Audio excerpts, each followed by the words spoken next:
Para nos ajudar com as dúvidas em relação ao condomínio, nós recebemos o advogado especialista em direito imobiliário e condominial, Fernando Augusto Zito. Ele é diretor jurídico da Assosíndicos. Obrigada pela presença aqui. Obrigado a vocês, à disposição. Começar então por esse assunto da reportagem, essa locação. De um lado, a preocupação com a segurança, a movimentação de pessoas estranhas, que pode mudar a todo momento. Por outro lado, quem defende, fica mais fácil alugar, pode reduzir a inadimplência do condomínio, dá para chegar a um equilíbrio? São vários fatores, né? Primeiro, a gente tem que ter em mente que é um assunto que veio para ficar, igual ao Uber, não tem como a gente ir contra isso. Então, tem um projeto no Senado que está tramitando para regulamentar as locações digitais dentro da lei do inquilinato, que é de 91. Então, veja, qual que é o grande ponto de dificuldade dos condomínios aceitarem isso daí?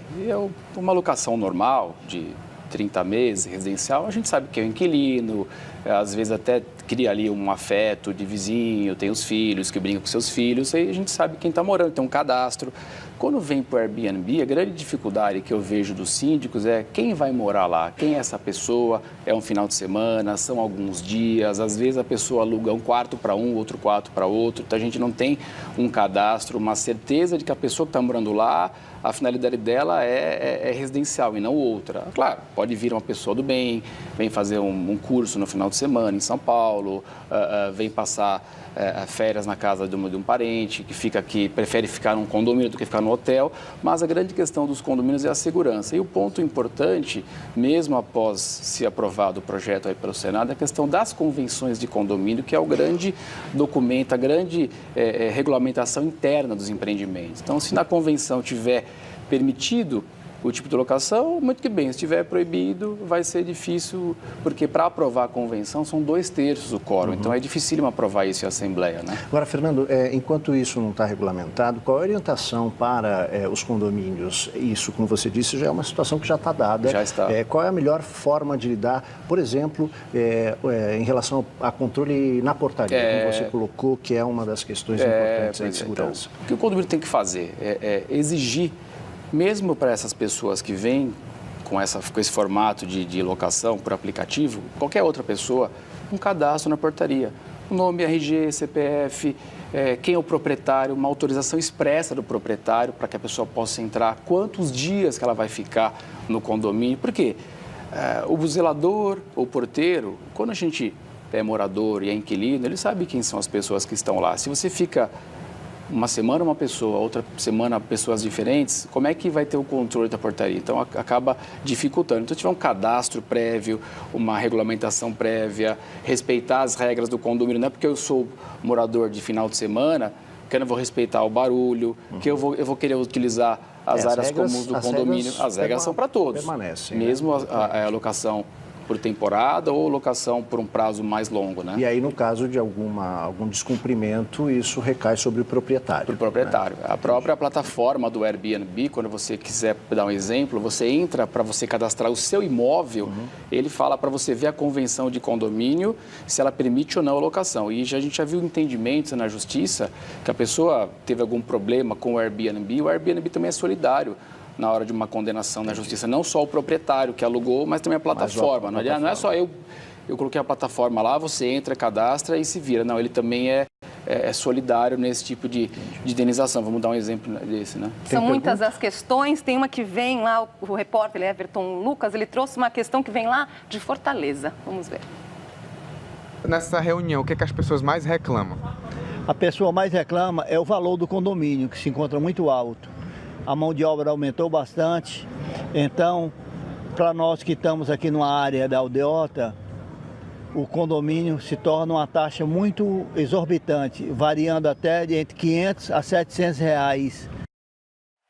Esse valor não é dos mais altos, mas sempre preocupa.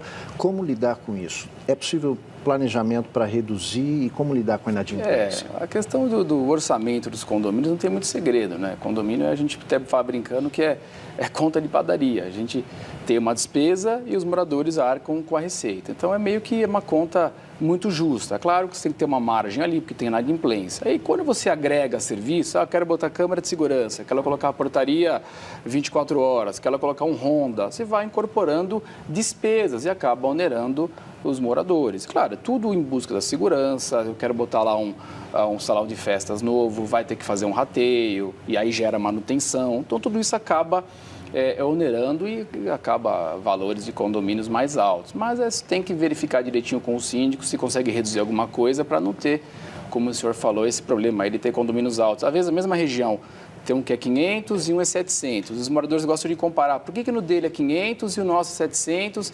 E a mesma configuração de condomínio, mesma quantidade de pessoas. Tem que ver os serviços que um oferece, que o outro oferece. Se aqui tem muito devedor, esse não tem devedor, acaba tendo essa diferenciação, né? Entendi. Muito bem.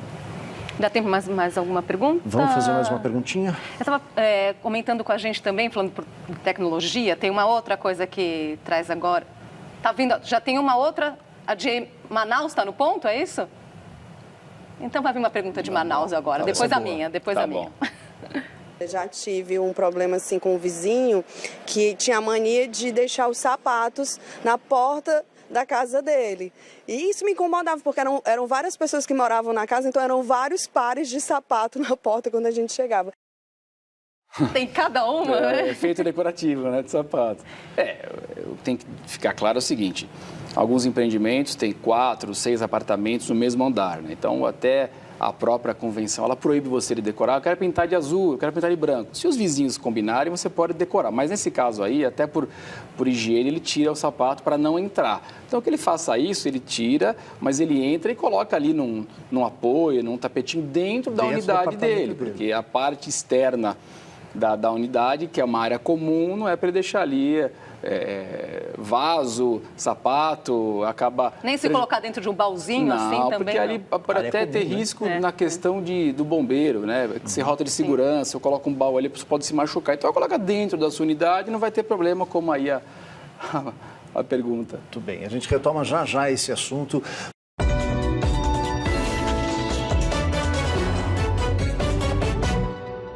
Estamos voltando agora a falar de condomínios. Morar nessa pequena comunidade tem vantagens e também incômodos, né? Exige um esforço de todo mundo.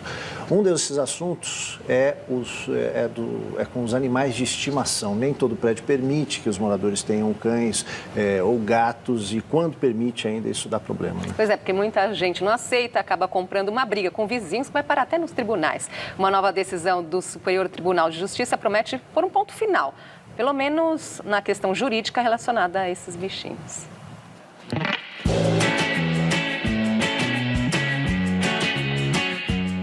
Se tem focinho na vizinhança, a chance de desentendimento cresce.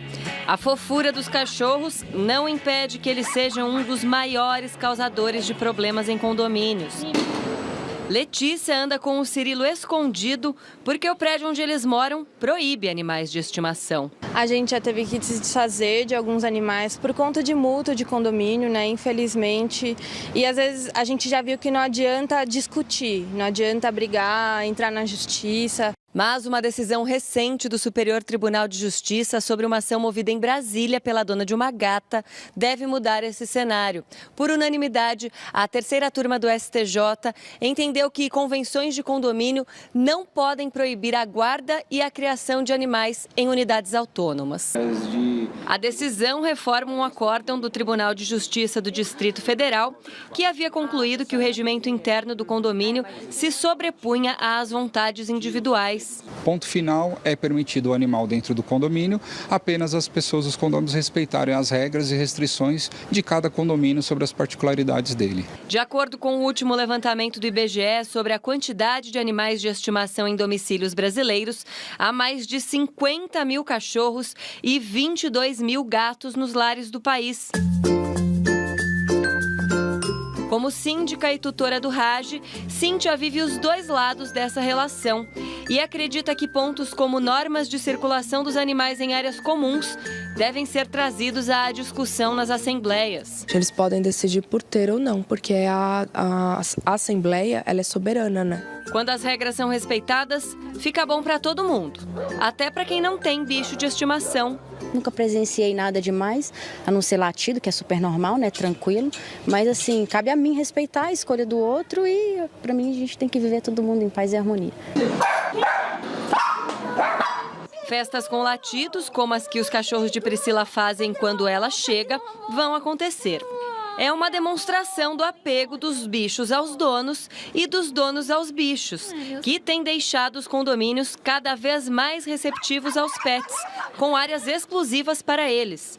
Aliás, foi esse o principal motivo que fez Priscila se mudar para cá. A respeitar as regras e cumprir. E já tem o espaço deles, né? Então a gente vem para cá, eles brincam e tá tudo certo. Bom, doutor Fernando, então, tá liberado? Ou tem algum entretanto, porém, tem a página 2? Sempre tem, né? Então tem que respeitar ali a segurança, a saúde, o sossego e a higiene. Então, se tiver esses 4 elementos aí, você não vai ter problema de ter um cãozinho no seu apartamento. Lembrando que hoje o animal de estimação, a justiça entende como um companheiro. Então, cada vez está mais difícil você proibir isso nos condomínios. Essa decisão em específico, ela tratou de forma genérica. Então, a convenção falava, não pode animal de nenhuma espécie. Poxa, peraí, eu tenho um cachorrinho pequenininho, que não faz barulho, não faz sujeira, por que eu não posso ter? Claro que a gente sabe que tem animais de raças mais ferozes, esses aí você tem que ter um pouquinho mais de cuidado, andar com a guia. Alguns condomínios eles proíbem que você ande, igual a moça lá pegou no colo. Absurdo, poxa vida, é um companheiro dela. Às vezes tem pessoas que não podem ter filho e o animal serve ali para o companheiro da família, tudo mais. Então tem que ter esse entendimento. Agora, as convenções de condomínio, elas não podem genericamente proibir eu ter um animal de estimação.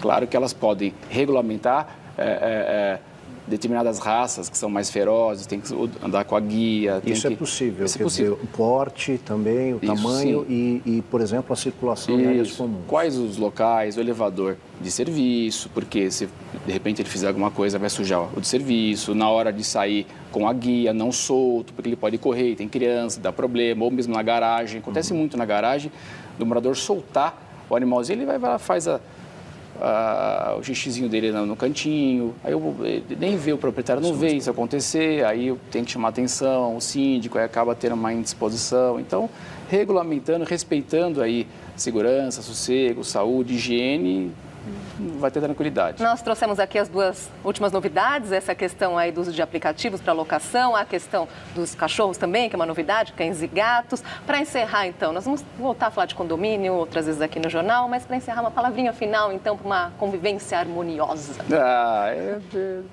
A gente trabalha com condomínio, já viu muitos problemas, né?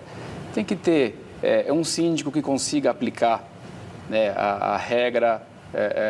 Moradores que constantemente são lembrados, olha, não pode fazer isso, pode fazer aquilo, senão acaba ficando uma coisa muito solta. Sempre relembrar com comunicados, em assembleia, sempre tornar o ambiente mais gostoso, servir um cafezinho, uma bolachinha, para que as pessoas sintam um ambiente confortável, porque hoje a assembleia é uma briga, um quer tomar poder, a gente compara muito com a política do nosso país, né? Então, se os condomínios conseguirem viver em harmonia, o ambiente que a gente vive fica mais saudável, mais leve, né? Você usou uma figura importante aí, inclusive para nós aqui no JC1, né? Uma atitude conciliadora, né? Ouvir os lados, dialogar, promover espaços de diálogo. Especialmente aquele que discorda da gente, né? Exatamente. É o lugar que você vive, né? Retomar com sua família. Exatamente. Muito obrigado. Obrigado a você. Até uma próxima, doutor Fernando.